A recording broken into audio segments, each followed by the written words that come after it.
Hello student, आज हम एक नया चैप्टर स्टार्ट करने जा रहे हैं जिसका नाम है कंपनी के लेखे। यह आपकी बुक आरसी अग्रवाल में दिया गया है। पेज नंबर 125 से लेकर 174 पर आपके चैप्टर का नाम है अंश, जिसको इंग्लिश में कहते हैं शेयर्स। इस चैप्टर में आपको अंश का आशय यानी कि मीनिंग, प्रकार, कितने प्रकार के होते हैं, अंशों का निर्गमन, इनका निर्गमन किस प्रकार से किया जाता है, हरण व पुनर्निर्गमन संबंधी लेखे तथा पूर्वाधिकार अंशों का शोधन, ये सब चीज़ें आपको बताई जाएंगी। इस चैप्टर का नोट हमने 4 दिन पहले आपको दिया था और ये भी बताया था कि इसका वीडियो भी दिया जाएगा। तो आज हम वीडियो के ज़रिए आपके डाउट्स को क्लियर करते हैं और डिटेल में समझते हैं कि इस चैप्टर में अंश के बारे में क्या बताया गया है। देखिए, ये नोट आपको दिया गया था। चैप्टर 5 आपका है ये कंपनी के लेखे, उसमें पार्ट 1 है आपका अंश। सबसे पहले देखिए, हमने लिखा है कंपनी का अर्थ। बेटा, सबसे पहले कंपनी को जानने के लिए हमें ये जानना पड़ेगा कि बिज़नेस के 3 टाइप्स होते हैं। 3 टाइप्स होते हैं बिज़नेस के, जिसमें सबसे पहला होता आपका एकाकी व्यापार। जब व्यापार का साइज़ बहुत छोटा होता है और एक व्यक्ति द्वारा चलाया जाता है तो हम उसको कहते हैं एकाकी व्यापार। इंग्लिश में इसे कहते हैं सोल प्रोप्राइटरशिप। जब व्यापार का आकार थोड़ा सा और बड़ा हो जाता है, अधिक पूंजी और अधिक कर्मचारियों की आवश्यकता होती है, तो एकाकी व्यापार का स्वरूप बढ़ाकर उसे साझेदारी में बदल दिया जाता है। साझेदारी में 2 या 2 से अधिक व्यक्ति काम करते हैं और जब साझेदारी व्यापार भी बहुत बड़ा होता जाता है, उसका भी स्वरूप बड़ा हो जाता है, तो फिर हम जो है उस साझेदारी फर्म को बदल देते हैं किसमें, कंपनी में। यानी हम ये कहना चाहते हैं कि व्यापार के 3 स्वरूपों में सबसे बड़ा स्वरूप होता है कंपनी का। इसका क्षेत्र काफ़ी व्यापक होता है और इसमें नियम कानून भी बहुत अधिक होते हैं।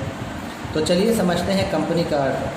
कंपनी के बारे में सिर्फ इतना आप जान लीजिए कि कंपनी भी एक प्रकार का व्यापार है जो कई लोगों के द्वारा चलाया जाता है। देखिए क्या कह रहा है।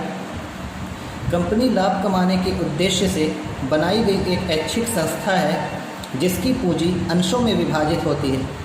बेटा, किसी भी व्यापार को चलाने के लिए हमें पूंजी की आवश्यकता होती है। इसी प्रकार से कंपनी अपनी पूंजी अंशों में इकट्ठा करती है। कंपनी की पूंजी अंशों में विभाजित होती है तथा जिसका पंजीकरण कंपनी अधिनियम के अंतर्गत कृत्रिम व्यक्ति के रूप में होता है।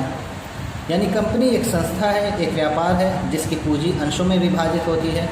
अंश का मतलब क्या है कि वो जो कंपनी की कुल पूंजी होती है उसके जब छोटे छोटे हिस्से कर दिए जाते हैं तो उन्हीं छोटे छोटे हिस्सों को हम क्या कहते हैं, अंश।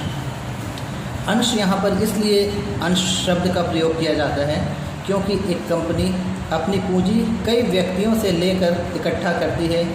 कंपनी की पूंजी में बहुत सारे व्यक्तियों का भाग होता है और प्रत्येक व्यक्ति एक निश्चित भाग खरीदते हैं जिसको हम अंश कहते हैं।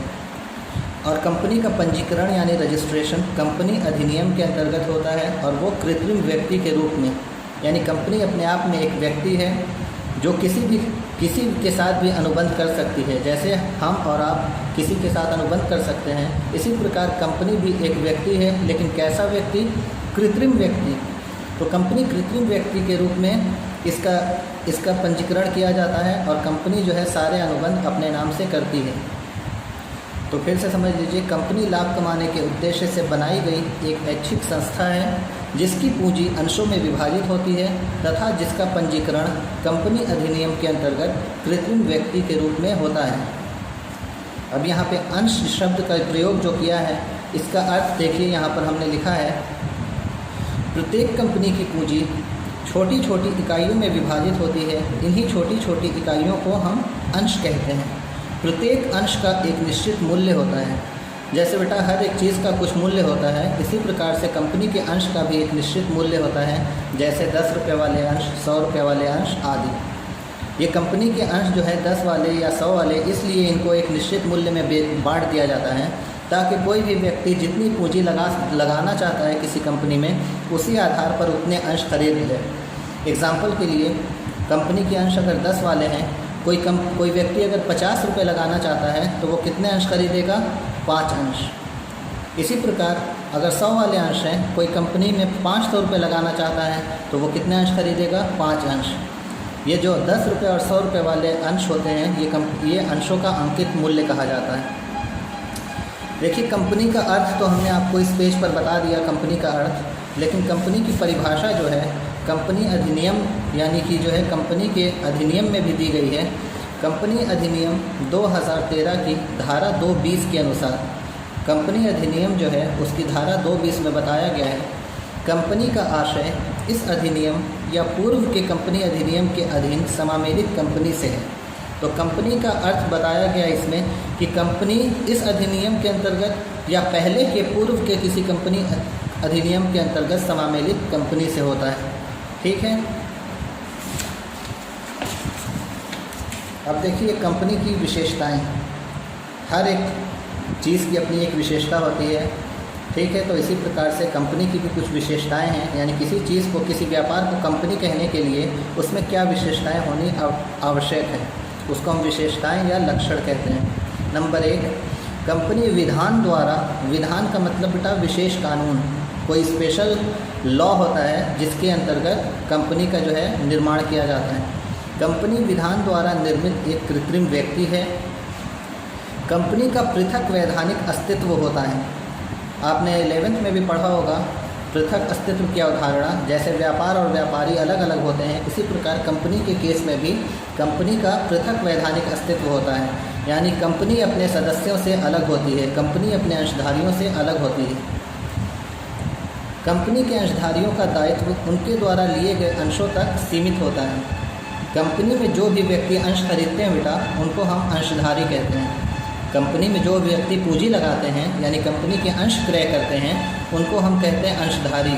तो कंपनी के अंशधारियों का दायित्व उनके द्वारा लिए गए अंशों तक सीमित होता है।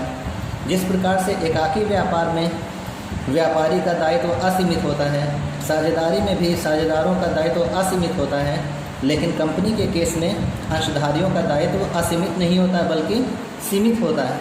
और वो कहाँ तक सीमित होता है? उनके द्वारा लिए गए अंशों तक। चौथी विशेषता देखिए, निजी कंपनी में सदस्यों की संख्या 2 से लेकर 200 तक हो सकती है। कंपनी बेटा बहुत से प्रकार की होती है, लेकिन मेनली जो है 2 प्रकार की कंपनियां आप जानते होंगे, एक प्राइवेट कंपनी और एक पब्लिक कंपनी। तो प्राइवेट कंपनी यानी कि निजी कंपनी, उसमें सदस्यों की संख्या 2 से लेकर 200 तक हो सकती है, यानी मिनिमम 2 और मैक्सिमम 200। तथा सार्वजनिक कंपनी में सदस्यों की संख्या 7 से लेकर असीमित हो सकती है, यानी मिनिमम 7 और मैक्सिमम असीमित, यानी कोई सीमा नहीं है अधिकतम सदस्यों पर, जितने भी व्यक्ति चाहें कंपनी के सदस्य बन सकते हैं। और देखिए, प्रत्येक कंपनी की अपनी एक सार्व मुद्रा होती है। सार्व मुद्रा को और आसान भाषा में कहा जाए तो एक वैधानिक हस्ताक्षर होती है। प्रत्येक कंपनी की अपनी एक सार्व मुद्रा होती है। इसी सार्व मुद्रा के अधीन कंपनी के सारे अनुबंध वैधानिक रूप से मान्य होते हैं। जैसे 2 लोगों के बीच जब कोई अनुबंध होता है तो उसको वैलिड करने के लिए मोहर का यूज़ किया जाता है या हस्ताक्षर सिग्नेचर का यूज़ किया जाता है। इसी तरह कंपनी के साथ कोई भी अनुबंध तभी वैलिड होगा जब तक उस पर कंपनी की सार्व मुद्रा नहीं होगी। अगर सार्व मुद्रा यानी कि कॉमन सील उस पर एग्रीमेंट पे नहीं है तो वो अनुबंध जो है अवैध माना जाएगा, बेकार माना जाएगा। लास्ट विशेषता देखिए, कंपनी की पूंजी हस्तांतरणीय अंशों में विभक्त होती है। कंपनी की जो पूंजी होती है वो हस्तांतरणीय अंशों में विभक्त होती है, अर्थात कोई भी अंशधारी यानी जो भी व्यक्ति कंपनी का सदस्य है, जिसने कंपनी में अपना पैसा लगाया है, अपने अंशों को दूसरे व्यक्ति को हस्तांतरित कर सकता है। यानी कि अपना कोई भी व्यक्ति जब चाहे अपने हिस्से की पूंजी अन्य व्यक्ति के नाम हस्तांतरित कर सकता है, अपने अधिकार दूसरे व्यक्तियों के नाम ट्रांसफ़र कर सकता है। तो ये थी बेटा कंपनी की विशेषताएं। तो इस टॉपिक में हमने आपको आज बताया कि कंपनी का अर्थ क्या होता है, अंशों का मतलब क्या होता है। ये 4 पेज का नोट्स आपको पहले ही दिया गया था, आप लोग कॉपी इसको करेंगे और आगे का जो भी इस चैप्टर से रिलेटेड पार्ट है वो हम जल्द से जल्द अपलोड करेंगे। ओके बेटा, थैंक यू।